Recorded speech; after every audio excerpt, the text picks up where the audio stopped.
Hey, it's me. So I found these really cute clay stones on Pinterest and it reminded me, so I actually already made some before and they were really cute and I want to make some more. I made these pink ones that are just adorable, and then I made some blue ones as well. They're like blue and green, but I like them so much, so I want to teach you guys how to make them. So I used some transparent clay that I got from Hobby Lobby, and I have my cutters that I think I got from Amazon, and I have a couple other ones. These ones I don't think I'm gonna use, but I just wanted to show them.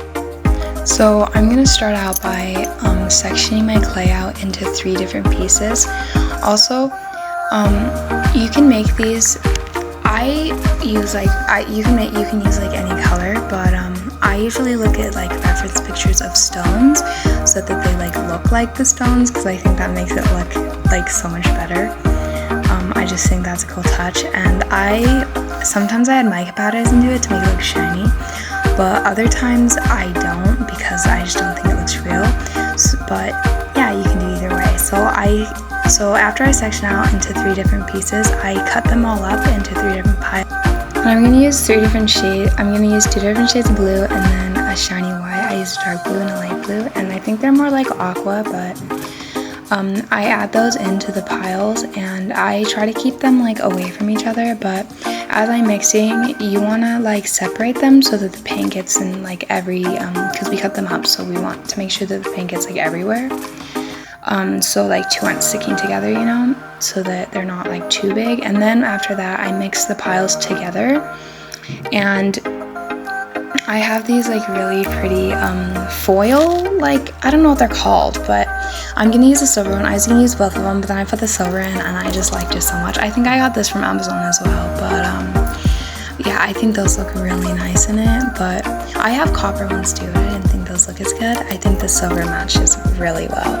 And then you want to mix that up together as well, and I use liquid Sculpey because I think it sticks better, because after you add the paint it's kind of dry and it doesn't stick as well, so I use liquid Sculpey. I think I added too much, but it like works out in the end, like once because it says it's transparent on the clay or on the bottle of the liquid Sculpey, but it's not really. It's like kind of foggy, so I kind of thought that would mess with it, but once I baked it was fine.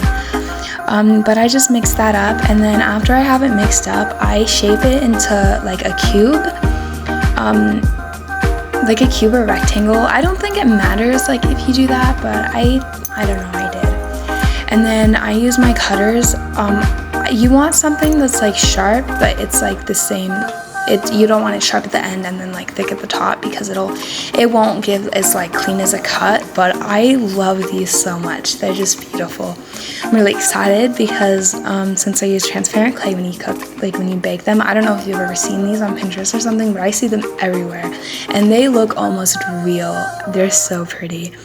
But I cut them all out, and I thought I made more than I did, but I actually didn't.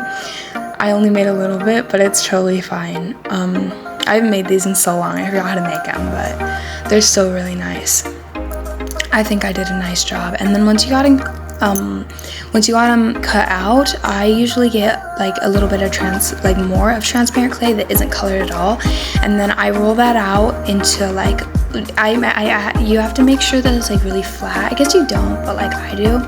And that's just for the backing of it, so that the back looks nicer, and so that they stick, so that they'll be like sticking together, so that they'll stick together like on, I don't know if that made any sense, but they'll be together like on something. I think that helps. I don't know, it helps for me. So, and you don't want it like super thin. I can't really describe like the thickness of it, but you don't want it super thin. And then I'm gonna use my cutters. I use this heart one that is really adorable. Again, I think I got these on Amazon. If I can find where I got them, I will put the link. And then I cut it out, and I use another one. My mom got it, so I don't know where she got it from, but again, if I can find out, I will put it in the description. But I am gonna be turning these into earrings, by the way, but these other ones that I got are really pretty as well. I think I'm gonna use the heart one to make like stud earrings, and then I'm gonna use the longer ones to make dangle earrings. But I'm so happy with them. They look so nice. I didn't have these cutters when I made my old ones. I made them like a year ago, but I didn't have these cutters. And then I had some excess, you might not, but I did, and I might show a picture, it'll be up in the corner if I do.